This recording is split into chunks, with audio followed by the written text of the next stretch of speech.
मैं ओंकार हूं, अंतरिक्ष में व्याप्त दिव्य तरंगों की भांति सर्वथा निर्विकार हूं। दिव्य तरंगों के स्पर्श मात्र से मैं ब्रह्मांड की गतिविधियों का ज्ञान रखने में समर्थ हूं। माता वीरणी का स्नेह पक्ष, सहेलियों का समर्थन तथा शिव शंकर की स्वीकृति के पश्चात भी दक्ष ने अपना हठ नहीं त्यागा तो स्वयं ब्रह्मा को दक्ष प्रजापति के सम्मुख आना पड़ा। शिव का आश्वासन पाकर सती आश्वस्त थी, किंतु दक्ष की अनुमति के लिए ब्रह्मा जी को प्रयत्न करना पड़ा और वे इस प्रयास में सफल हुए। नारद भी ब्रह्मा के मुख से ये मंगलमय संदेश सुनकर हर्षित हुए। रोहिणी ने जब यह हर्षपूर्ण सूचना सती को सुनाई तो मारे हर्ष की उसकी आंखें भर आईं। तत्पश्चात ब्रह्मा जी के आदेशानुसार नारद सती शिव विवाह के लिए निमंत्रण देने सर्वप्रथम भगवान विष्णु के पास गए। दक्ष महल और कैलाश में विवाह की औपचारिकताएं आरंभ हुई। देवी देवता, अप्सराएं, सखियां सभी इस मंगलमय अवसर पर तन और मन से नृत्य करने लगे। उधर दक्ष महल में माता वीरणी वधू बनी सती की शोभा का बखान करती हैं और प्रजापति दक्ष के क्रोध को शांत करती हैं। चारों ओर दिव्य संगीत के स्वर मुखरित हो उठे। इस शुभ बेला में ज्ञान, भक्ति और वैराग्य के त्रिवेणी स्थल सदा शिव भी मुस्कुरा उठे।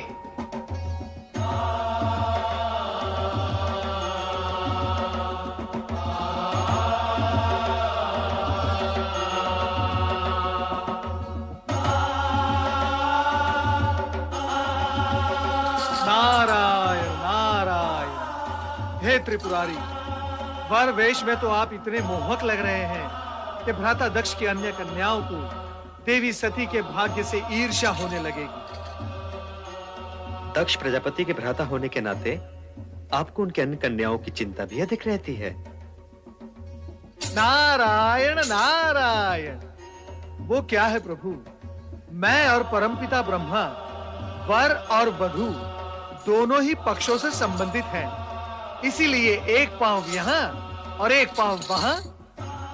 श्रीहरि, यदि कुपित न हो तो एक प्रश्न पूछूं? नारद, भक्तों से कुपित होने का तात्पर्य यह है हमसे हमारे भक्त वत्सल संबोधन का छिन जाना। कहो, क्या कहना चाहते हो? प्रभु, आज महेश्वर भी अपना योगी रूप त्याग कर सांसारिक बनने की दिशा में उन्मुख हैं। श्री हरि, आपको सांसारिक रूप में देखने के लिए देवी महालक्ष्मी को और कितनी प्रतीक्षा करनी होगी? नारद, हर घटना का पता हमसे अधिक ब्रह्मा जी को रहता है। आप इन्हीं से पूछिए। अवश्य प्रभु, अवश्य। परमपिता ब्रह्मा, कृपया ये बताएं, निकट भविष्य में किसका विवाह होगा? कौन वर होगा, कौन वधू?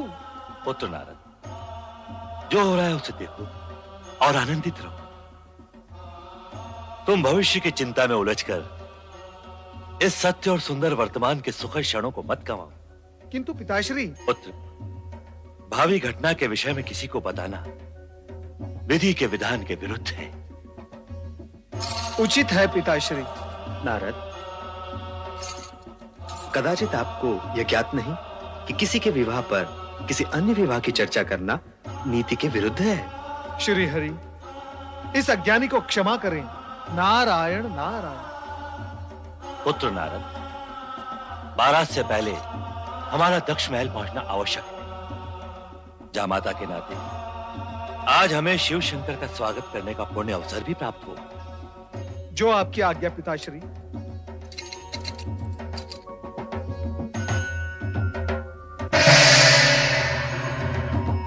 प्रभु, शुभ घड़ी बीती जा रही है, आइए प्रस्थान करें।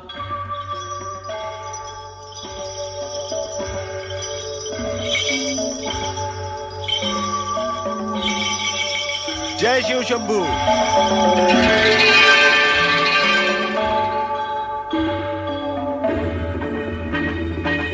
हर हर महादेव। हर हर महादेव।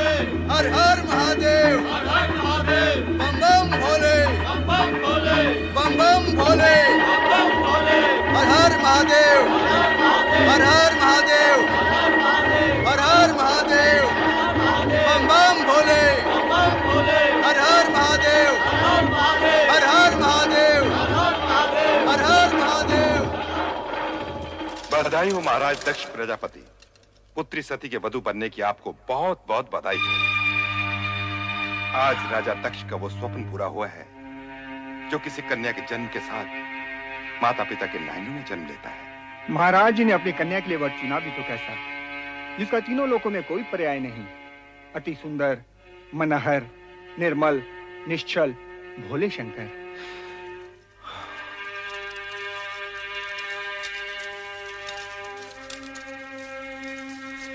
सती के पति के रूप में उन्हें पाकर आपका जीवन यथार्थ में पावन हो गया राजन। आपके मन की गति इस समय स्थिर ही नहीं होगी। हाँ, हमारे मन की गति इस समय स्थिर नहीं है श्रीमान। किसी को कुछ भी उसकी अपेक्षा के विपरीत यदि मिल जाए तो उसके मन की गति स्थिर रह भी नहीं सकती। पुत्री को योग्य वर मिल जाए, उसका जीवन मन भावन पति के संग हर्षोल्लास से व्यतीत हो, हर माता पिता की यही कामना होती है राजन। नारायण नारायण। प्रणाम पिताश्री। कल्याण हो। प्रणाम भ्राता दक्ष। प्रणाम। नारद जी, हम तो समझे थे कि आप वर की ओर से विवाह में सम्मिलित होंगे। नारायण नारायण। भ्राता दक्ष, मैं पिता की आज्ञाकारी संतान हूँ। जब पिताश्री शिवजी के साथी होने के नाते वर यात्रा की निकासी में गए तो मैं इनके पीछे पीछे चला गया, और अब आपके पिताश्री होने के नाते बारात के स्वागत हेतु जब यहाँ पधारे तो मैं इनके साथ यहाँ चला आया। परंतु जिस समय बारात यहाँ होगी उस समय किस ओर रहोगे नारद जी? नारायण नारायण। पिताश्री पिताश्री, बारात आ गई है। पधारिए पधारिए भ्राताश्री, पधारिए।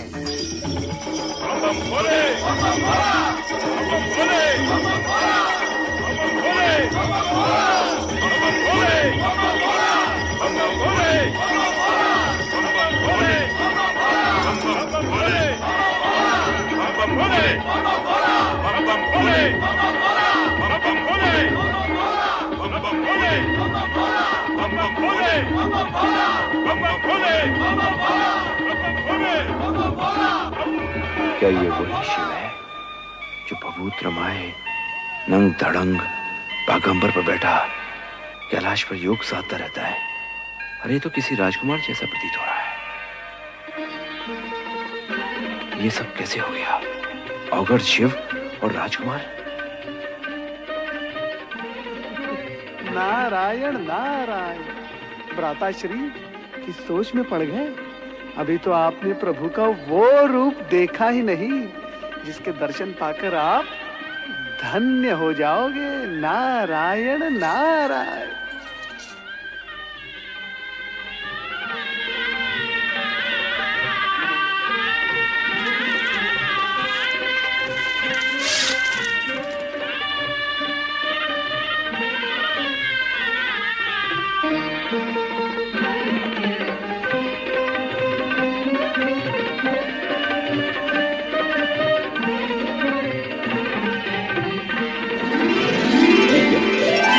पंचमुखी शंकर, कहीं मेरी आंखें धोखा तो नहीं खा रही? मैं स्वप्न तो नहीं देख रहा? नहीं। भ्राता दक्ष, आपका मुख श्वेत कणों से भर उठा है। आप भयभीत से लग रहे हैं। नारद, अति सुंदर है? आप कुछ कहना चाहते हैं? वो नारायण नारायण।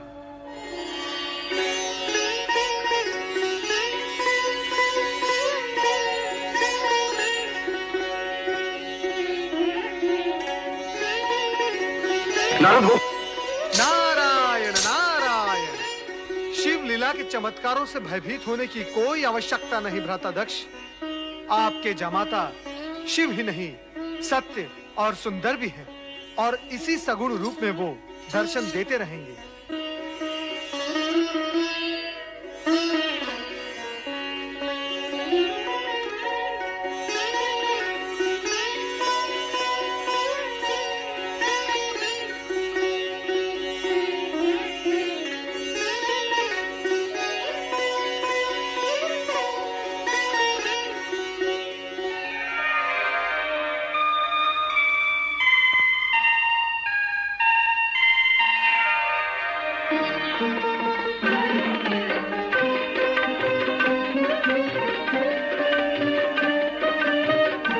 आइए, पधारिए।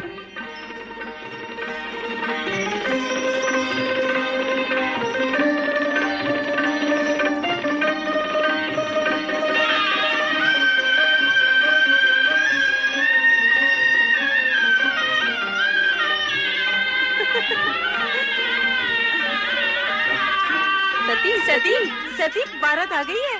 बारात आ गई है। मैं अभी अभी शिव शंकर भोलेनाथ को वर के रूप में देखकर आ रही हूँ। सती, तू जब शिव शंकर का बखान करती थी तो हमें विश्वास ही नहीं होता था, परंतु आज देखा तो लगा तू कितनी सौभाग्यशालिनी है। अच्छा, पर ये तो बता, वर राजा हैं कैसे?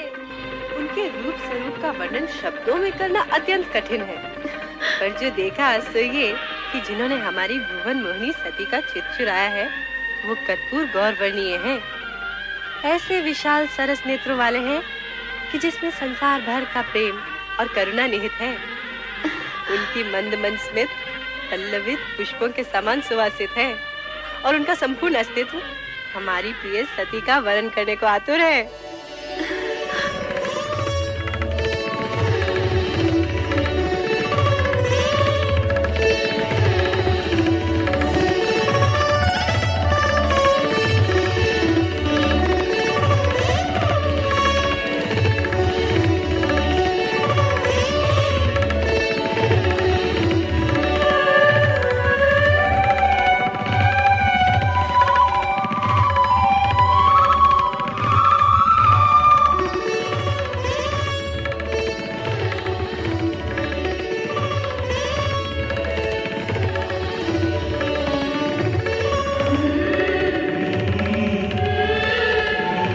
पुत्र दक्ष, सौभाग्य आकांक्षिणी सती को विवाह मंडप में बुलवाइए।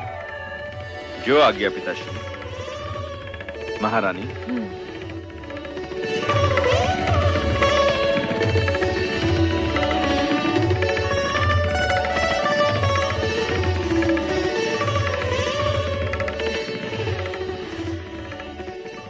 बेटी सती, अब वो क्षण आ गया है जिस क्षण भाग्यशालिनी सौभाग्यशालिनी बन जाती है। आओ बेटी।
अब अपने शुभ हाथों से ये सौभाग्य सिंदूर सती की मांग में भरकर इसे सौभाग्यवती बनने का दिव्य रूप भी दे दीजिए।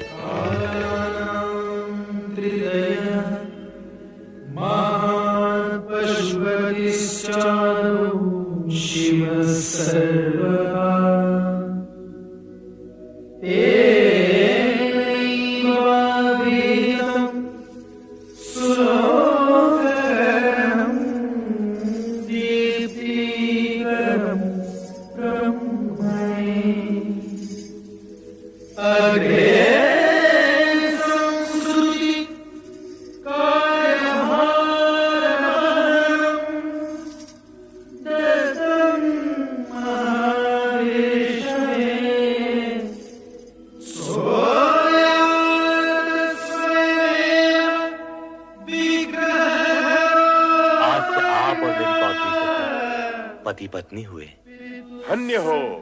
धन्य हो शिव सती का ये मिलन मंगलमय हो।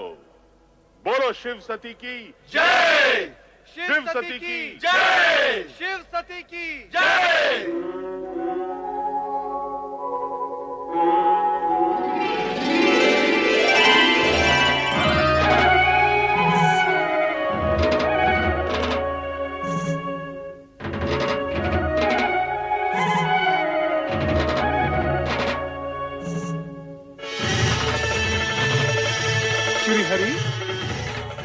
श्रीहरि, यूं टकटकी बांधे क्या देख रहे हो प्रभु? देख रहा हूं शिव सती की एक रूपता को जो चिरंतन है, शाश्वत है। नमः शिवाय। नमः शिवाय, नमः